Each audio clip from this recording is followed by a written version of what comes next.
Cut it. Hello and welcome to the NZ Ahead podcast. I'm Liz. And I'm Brian. And this week we are back with our favourite NZ Ahead immigration advisors, New Zealand shores. This time we're actually talking to Fabian. Yeah, it's the first time we've had Fabian on the podcast, isn't it? Yes. We always talk to Fabian and with emails and chats on the telephones and stuff like that, but we've never had him sitting there on the other side of the Zoom. Did you enjoy it? Yeah, it was great. Yes, we did. We really enjoyed it because Fabian told us all about... I don't know, what did Fabian tell us about, Liz? You can't just throw it over to me because you can't remember, can you? Yes. What was it, Liz? Fabian told us all about coming over. Remember about the schools and the education? Yes, right. And what type of visa was that then, Liz? What was it, Brian? I think it was about having an educational visa or a student visa or coming over here to study. That's right. Yes. You are on top form today, young man. You're going to get a big tick next to your name and maybe a gold star. So yes, we're talking about the visas that you would use if you want to come over and study in New Zealand. And it really, really opened my eyes. Yeah, because I didn't know about half of these things. I just thought, oh, yes, you can come over. You know, that's what was confusing, was the one about if you came over. Are you confused? Yes, it's not hard to confuse me. If you say you want your children to come and study in New Zealand and you come, there's mum and dad, say, and only one of you can come over. Mm. That's a bit weird, isn't it? Bagsy going over. Yeah, we're going to over and leave you at home to work. Yeah, all of a sudden I'd have to go over and then you'd be just saying, wouldn't you, please let me, please choose me. Anyway, you know, when we say to you, we get lots of emails, me and Brian, and people will email us and say, oh, could you give us some advice on what visa to use to come over? And we always have to reply by saying, we are not immigration specialists. We're not allowed to give you. No, you have to be a licensed advice. Immigration advisor to give advice. That's why we don't give advice. We can tell you what the podcast is about. Yes. Yes. But what I was going to say is, when you listen to this intro now, you will know why we never bother giving immigration advice. By tomorrow, we forget what we've done today. We leave it to the professionals. Fabian and Charlotte from NZ Shores are part of our New Zealand NZ Ahead Moving to New Zealand group. They're in the Slack group. They're in the community. They've got their own channel over there. They are... Honestly, I mean, I know we work with them, but I've said this before. They are so giving, that company. Those guys are so giving. They're so open, and you know, like you get some companies who will only talk to you if you're paying them, or they will only talk to you when they've got time. But they're very. I've watched them on the chat, and they're very, very open with their answers. And yeah, I think they just like being part of it, you know, because they like to see what everybody's story is like, you know, and everybody who uses them ends up talking about them and gushing about them. And so, yeah, I think they're very good. Yeah, so do I. We highly recommend them. And they, like I say, they're part of our NZ Ahead community. So if you would like to join our NZ Ahead community, which I'm guessing if you're listening to a podcast about visas, you are thinking about moving to New Zealand. So give it some serious thought about joining our private community where, like I say, we have professionals, we have immigration advisors, NZ Shores, we've got pet shipping people, we've got Tour Effects in there talking about transferring your money. We've got, and the best of all, we've got real people who have done exactly what you want to do, giving back information, sharing their knowledge, rubbing each other on the back and letting them know everything's going to be fine, because this is a huge move you're about to take on, a very exciting move. So all that to say, if you would like to be part of our community, take our free 5-day video guide that Brian and I have put together for you. It's 5 days of life in New Zealand. And when you get to day 5, you'll be given details of how to join the community. You can get those videos by going to www.nzahead.com/free. That's www.nzahead.com/free. And on day 5, you will get that email that says, hey, would you like to join up? Yes. And you reply by saying, yes, please, because I want to talk to Liz and Brian real life. Yes. Yes. All right. Sit back and enjoy this fabulous, very informative podcast about the student and educational visas that you can get to move to New Zealand. Okay. Let's enjoy. See you now. Cut it. Welcome to the NZ Ahead podcast. Everything you need to know about moving to and living in New Zealand. There's a whole world here. Don't mind nice to be with you again. We call it Aotearoa around here, bro. You'll be right. We are your hosts, Liz and Brian. Amazing New Zealand in the southern seas. See, that's where I belong. That's home. Fabian, welcome to the podcast. Thrilled to have you here with us this morning. Thank you, guys. Pleasure to be here. For those of you who don't know who Fabian is, could you just introduce yourself and let us know who you are and what you're doing here? Sure. My name's Fabian Masanov. I'm a licensed immigration advisor at New Zealand and Australian shores. I am a migrant myself. I moved to New Zealand from France about 15 years ago now. I've gone through the whole, holidaying in New Zealand, finding a job, applying for visas, residency, and 15 years later, here I am assisting people doing the same. That's fantastic. Sounds a bit like us, doesn't it? Yeah, it is. Yeah. So Fabian, what are we talking about here today? There's so many changes going on and people wanting to know how they can get to New Zealand, which pathway they can take. And today we're here to talk about what? What is it we're talking about? Today, I would like to talk about moving to New Zealand as a student or undertaking further education in New Zealand as a potential means to relocate permanently. Am I right in thinking, so I've got children, I want to come over to New Zealand, I'm paying for them to go to private school? Is that what this is? It depends. So there's different ways to look at it. If the goal is really for your children to have an overseas experience, because New Zealand has fantastic education at all levels, then there are dedicated visas. So a fee-paying international student visa for your child and a guardian visa for a parent accompanying. And then you can enroll your kids for a semester or one or more, but Immigration New Zealand will never give you a visa for more than a year at a time if you enroll your kids as fee-paying students.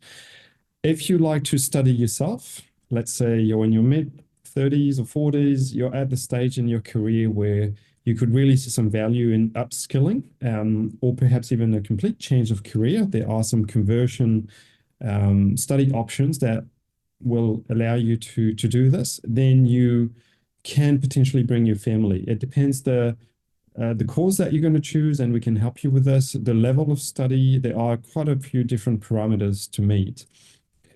Ideally, so let's picture a typical scenario here. You're mid-40, you've got a bachelor's degree in something, a decade of experience in that field. We would recommend you undertake a master's in New Zealand. The reason for this is it's a study at a level that will allow you the best benefits for your family. So you study a master's, typically it will take a year or year and a half. You can study you can work part-time alongside your studies.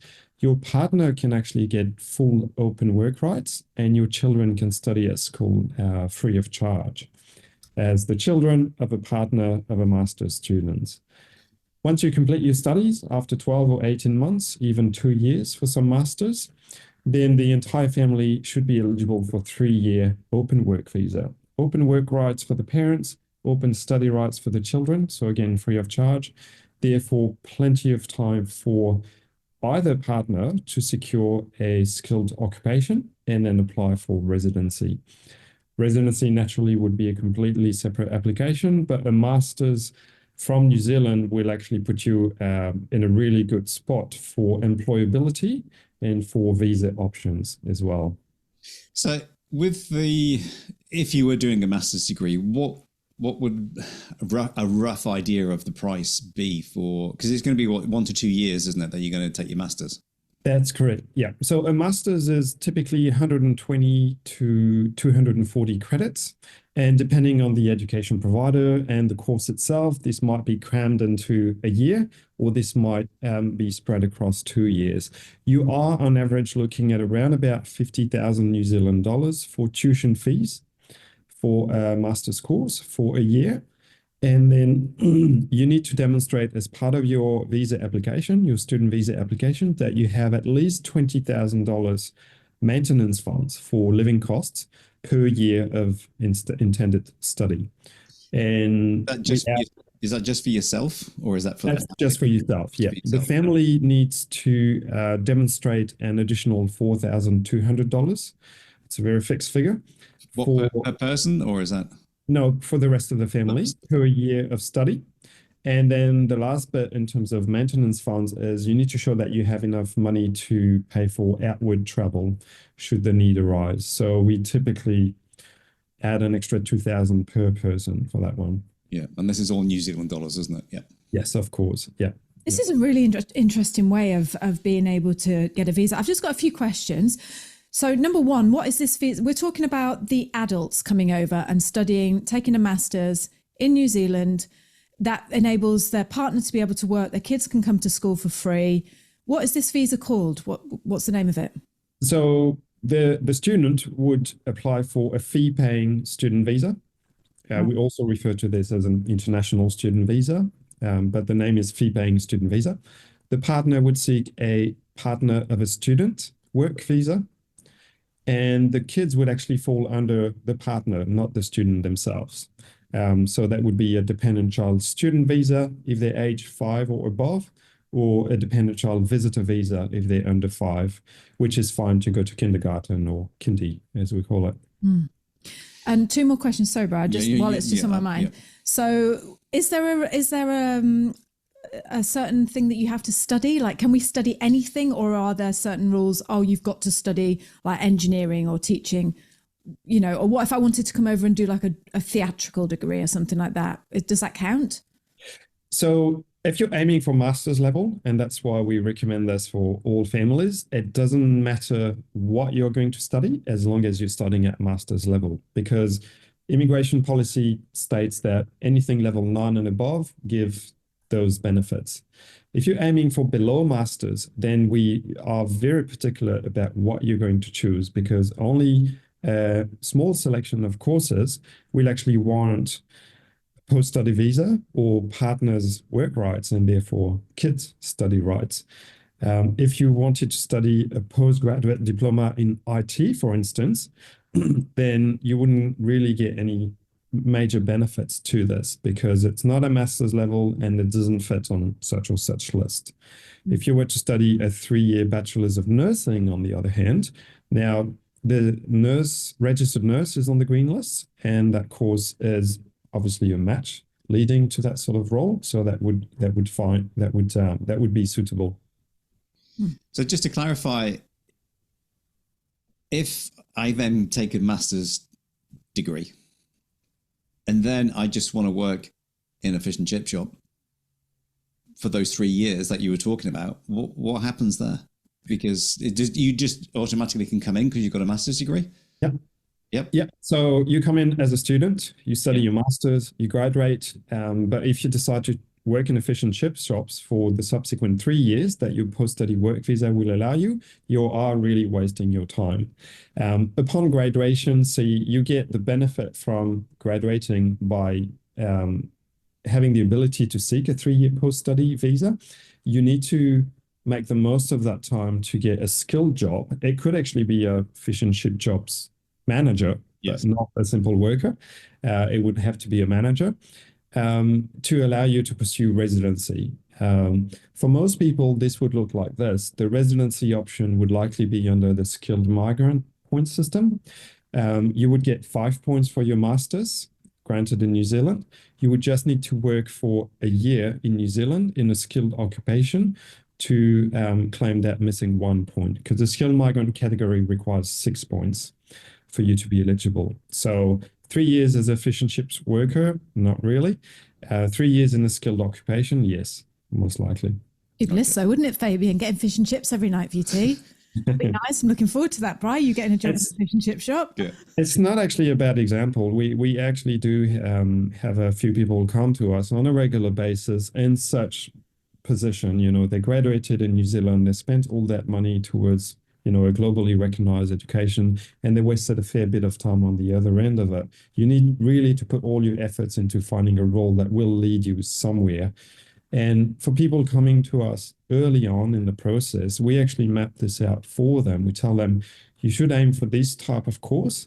And because we approved agents for the vast majority of education providers, we can actually pinpoint specific courses that will match your goals, your budget, what you want to achieve, and possibly where you want to study as well. A lot of people have, you know, friends and family in certain places in New Zealand. So we narrowed down the search to a handful of options that we know are going to lead you somewhere. See, this is why it's good that people use your company, Fabian, because if it was left to me and Brian just doing it on our own, I'd be taking a drama degree that'd get me nowhere and Brian would be working in the chippy. So this is why we advise people to come to New Zealand shores and get some proper advice.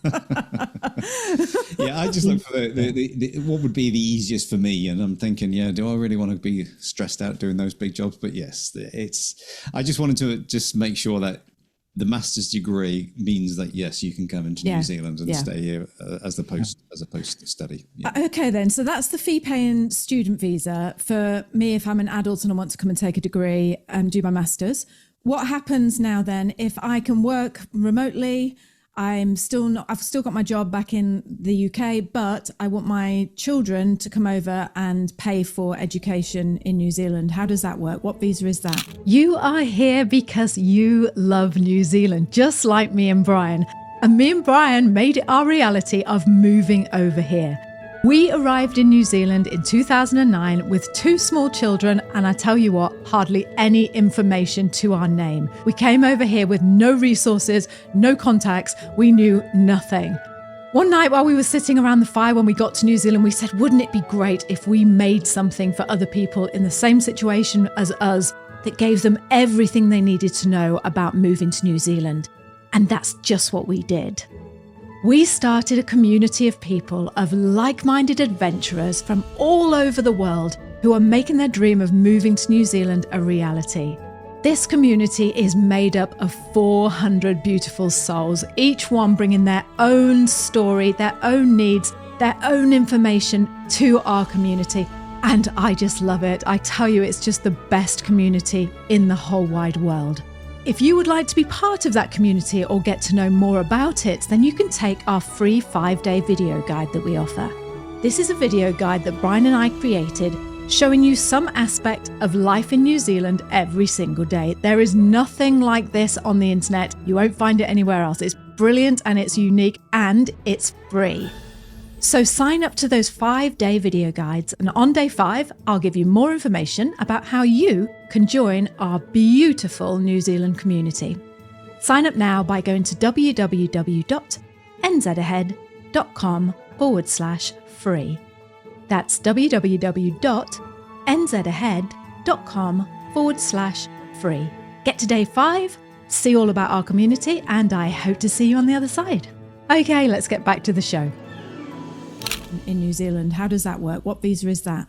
Yeah, so it's really a completely different approach there, but I can certainly understand why some parents from overseas would want their children to experience the great options that New Zealand has to offer. There are some fantastic primary and secondary and high school in New Zealand where your kids will really thrive in that diversity and that those really, really good options there, both in the North and the South Island.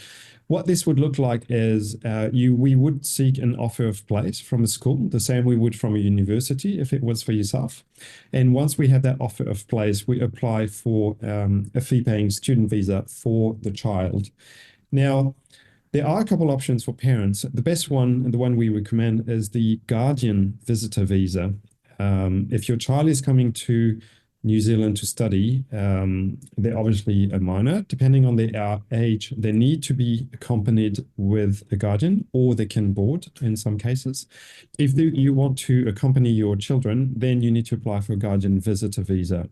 Now, there is a catch. You can only get one guardian visitor visa per family, typically. So it actually fits a lot of families' requirement, where oftentimes one parent remains overseas because they're business owners or they have other matters to deal with, and they just want their child to have an experience for 6 months or a year. So they can come on and off to visit the second parent, or they can seek a general tourist visa for up to 9 months. The guardian visitor visa will be granted for the same duration as the student, but a general tourist visa would only allow you to come up to 9 months, typically. All right, so I've got a family of 4 kids, and I want them all to go to, private school or whatever it is. can only one parent come then? Is that what you're saying? Under current instructions, yes. If you wanted both parents to come, we'd have to seek an exception to immigration instructions, which is not unheard of and definitely not out of reach. Immigration may see the value, the monetary value in having 4 international students and the funds that brings into the economy, but we would have to seek an exception to allow both parents to come on a guardian visa. And we've obtained this in the past. All right. And could one of you come on a digital nomad visa? Yeah. So it's funny. The digital nomad visa is not actually a visa. It was supposed to be one, and many countries around the world have an aptly named digital nomad visa. I think that was Immigration New Zealand's intention to come up with a similar system, but what we saw a few weeks ago is merely a clarification of what was allowed to do while on a tourist visa and what wasn't. What immigration came up with their digital nomad visa is simply clarifying that you could come here as a tourist or a visitor, so whether a general visitor or a guardian visitor, and work remotely for your overseas business. Or, if you're, for instance, an influencer, you can do so, and you can continue blogging while visiting in New Zealand, as long as you don't go to the workplace or you don't work for a New Zealand employer. Okay. Oh, that's good that you clarified that, because so it isn't just, it's not one visa on its own, the digital nomad visa. It's just an extension of the tourist. Exactly. Yeah. It's just stating if you're coming to New Zealand to visit, you can work remotely, you can check your emails, you can continue blogging and share your experience of New Zealand with the rest of the world. Yes. And that's up to 12 months, is it? Typically 9 months, but immigration may extend it to 12. Yeah. Okay. So these student visas, and the guardian visitor visa and the fee-paying student visa, is it a path to remaining in New Zealand indefinitely? So the fee-paying student visa as an international student, yes, absolutely, because it really maps out a pathway to residency for you through the point system, or maybe you're studying towards an occupation that is on the green list, which is a completely different topic, but really a great pathway to residency. Placing your children as international students is perhaps not, it's definitely not the intended purpose in immigration instructions. That's probably why you can only get one guardian visa typically. It's not meant to use your children as a means to permanently relocate. However, a lot of people who can afford placing their children as international students, paying the fees, are people who usually have an entrepreneur mind and will find a way to remain in New Zealand for a longer period of time, either by being an entrepreneur, starting a business, or perhaps through the investor category, which threshold has recently been dropped from 10 to 5 million. Oh, there you go, Bri. We're in. We're in then. Yeah.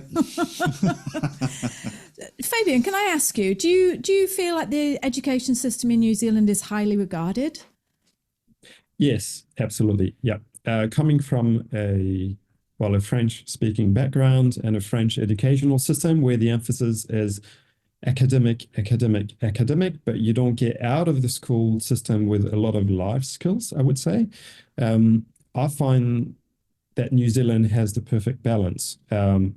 Highly regarded at the academic level, but really keeping in mind all those socializing skills, all those things outside of the classroom, and the diversity. I mean, from personal experience, my kids went to a great public school. My eldest is now high school, even more diverse, and they had children from all breeds of lives and all different corners of the world. And that's really something that I think will be very valuable to them moving forward. And then at high school, obviously, I think that's where academic really pick up.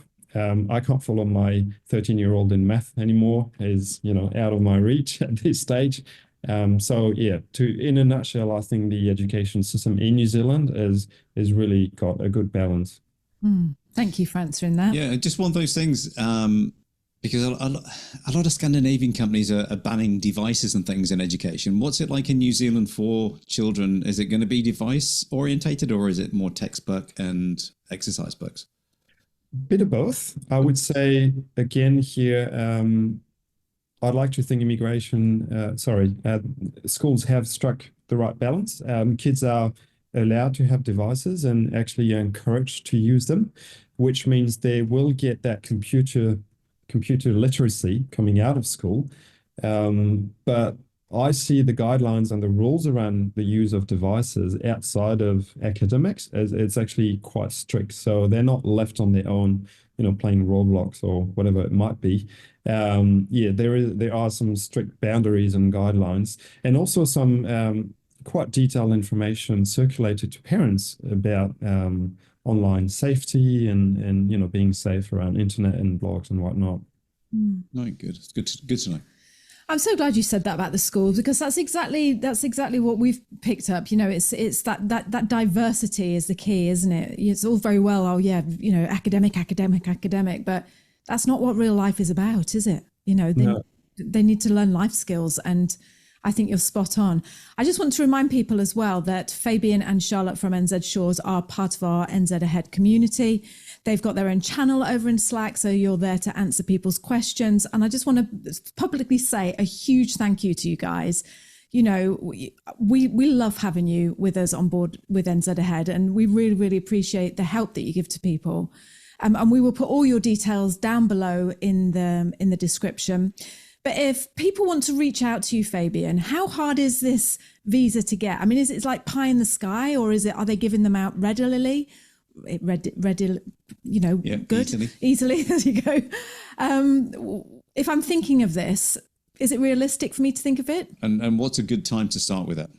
Oh, very good questions. We like to bring people on board early on so they don't make the mistake of picking the wrong course. We've come across people who got a visa for themselves and at the time of applying for their partner realized, well, the course doesn't actually qualify for a partner visa. You wasted a lot of time and potentially put a lot of funds in jeopardy. So reach out to us early on. We, as I mentioned, are agents for the vast majority of education providers. We will find the right course. We will enroll you. Act on behalf of you to enroll you with the education provider. If we can make first contact with the university or the Polytech and enroll you in your name, we are in most cases able to provide the student visa free of charge. And this is because we get remunerated through a commission scheme, which is standard in New Zealand. However, if you get the offer of place by yourself and then come to us for the visa application, we'll be very happy to assist, but we'll have to charge you for consultancy naturally, so we get remunerated somehow. The offer of place is actually reasonably easy to obtain. The student visa, on the other hand, is quite tricky. Ironically, as our borders reopened, Education New Zealand made a big push to revive our international education system globally, because we'd lost some rankings to the likes of Canada or Australia or the US, for instance. But Immigration New Zealand hasn't quite caught up on this yet. And they are being very strict on notably the evidence of funds. So again, very early on, we look at the funds you have. We need to provide full traceability of these funds over a period of at least 3 months, if not 6, so that immigration is satisfied that those funds are truly yours to benefit from while you're studying in New Zealand. So once again, we can manage your enrollment and the student visa application. And are they quite easy to get, the visas? Are they? No. Immigration is proving really strict, particularly on that evidence of funds and that on that whole genuine intention to study. Sure, you might be using studies as a pathway to relocate to New Zealand, but you need to satisfy immigration in the first instance that you have a genuine intention to study, and it's just not a way to get a foot in the door. I've got you. Yeah. So you could just say to like your rich uncle or something, oh, can you just put 100 grand in our account? We'll transfer it back out. But you can't do that because they're going to want to see, they're going to delve into it, see where it all goes. Because it makes me sound really dodgy, that, doesn't it? But but you would be thinking that if that was... That's what a lot of people can do, isn't it? Or used to do. Yeah. It was just like, look, I've got all this money and it's like not really theirs to just borrowing it, You know? That's exactly what happened, and that's why they changed the policy year ago.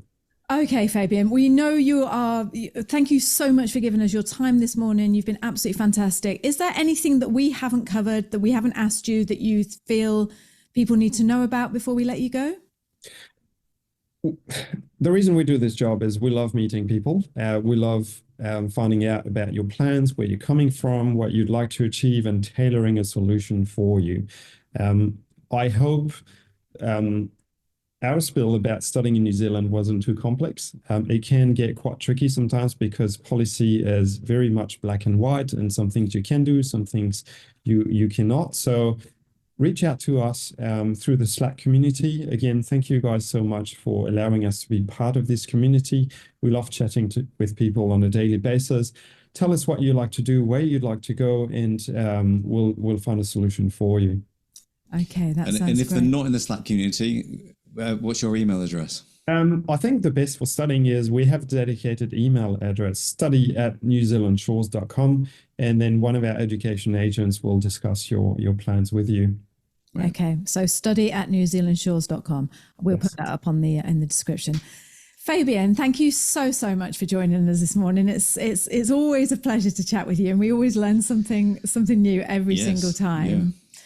So thank you for your time, and for being. Likewise. Looking forward to the next one. Thanks, guys. Sure. Okay. See you soon. Cheers. Bye. Thanks, Fabian. Thank you so much for joining us on the podcast this week. We have loved having you here with us. If you love this week's show, please share this with your friends. Send it to anybody you know that wants to think about moving to New Zealand, and get on over here yourself. And tell them how brilliant it is as well. And also, if you haven't signed up for our free 5-day video guide showing you what life is really like in New Zealand, then go over to the website and sign up. You are missing out. This is brilliant. Go over to www.nzahead.com/free, and we will send you 5 days worth of videos about what life is like in New Zealand. You are going to love it. So one more time, that website that you need to sign up for the free 5-day guide is www.nzahead.com/free. So we're going to see you next week. Until then, have a great week, and we'll speak to you soon. Bye. Bye. Say bye, girl. Bye. Bye.